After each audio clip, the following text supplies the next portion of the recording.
Friends, আজ খুব কার্যকরী একটি ভিডিও আমি আপনাদের সাথে শেয়ার করতে যাচ্ছি। নাক ডাকার সমস্যা খুব বেশি ক্ষতি মনে না হলেও এটিকে হৃদরোগের লক্ষণ হিসেবে ধরা হয়। এছাড়া এই নাক ডাকার সমস্যা বেশ বিরক্তিকর ও বিব্রতকর।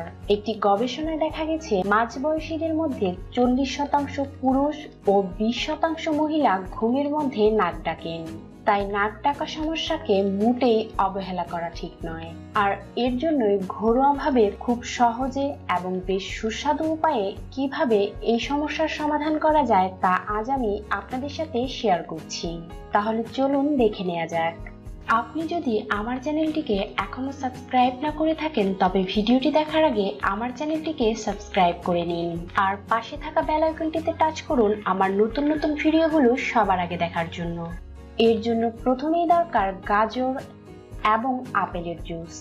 ফ্রেন্ডস, খুব সাধারণ মনে হলেও এই দুটি উপাদান খুব সহজেই আপনাকে নাক ডাকার সমস্যা থেকে মুক্তি দিতে পারে।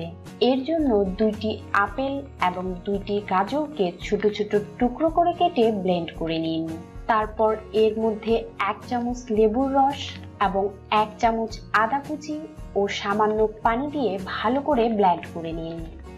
তারপর এই পানীয়টা প্রতিদিন পান করুন। এতে করে আপনার নাক ডাকার সমস্যা ভালো হয়ে যাবে। দ্বিতীয় টিপসটি হচ্ছে হলুদ চা।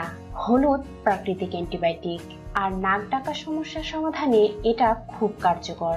এর জন্য 2 কাপ পানিতে 1 চা চামচ কাঁচা হলুদ বাটা বা হলুদ গুঁড়া দিয়ে ফুটাতে থাকুন। যখন পানি ফুটে 1 কাপ হয়ে আসবে তখন চুলা থেকে নামিয়ে তা ছেঁকে নিন। তারপর এর মধ্যে 1/2 চামচ মধু এবং 2 থেকে 3 ফোঁটা লেবুর রস মিশিয়ে পান করে নিন। আর এই পানীয়টা প্রতিদিন আপনাকে ঘুমোতে যাওয়ার 30 মিনিট আগে পান করতে হবে। এতে করে খুব দ্রুত আপনার নাক ডাকার সমস্যার সমাধান হয়ে যাবে। তো ফ্রেন্ডস, নাক ডাকা নিয়ে খুবই সমস্যায় থাকলে যে কোনো একটি টিপস ট্রাই করতে পারেন। এতে করে আপনার এই বিরক্তিকর সমস্যার সমাধান হয়ে যাবে। আর আমার ভিডিওটি যদি আপনার ভালো লেগে থাকে তাহলে অবশ্যই লাইক এবং শেয়ার করবেন। এর পাশাপাশি আমার চ্যানেলটিকে সাবস্ক্রাইব করতে ভুলবেন না এইরকম আরো নতুন নতুন ভিডিও পাওয়ার জন্য। অনেকেই এই টিপসটি ব্যবহার করে ভালো ফল পেয়েছেন। চাইলে আপনিও ব্যবহার করে দেখতে পারেন।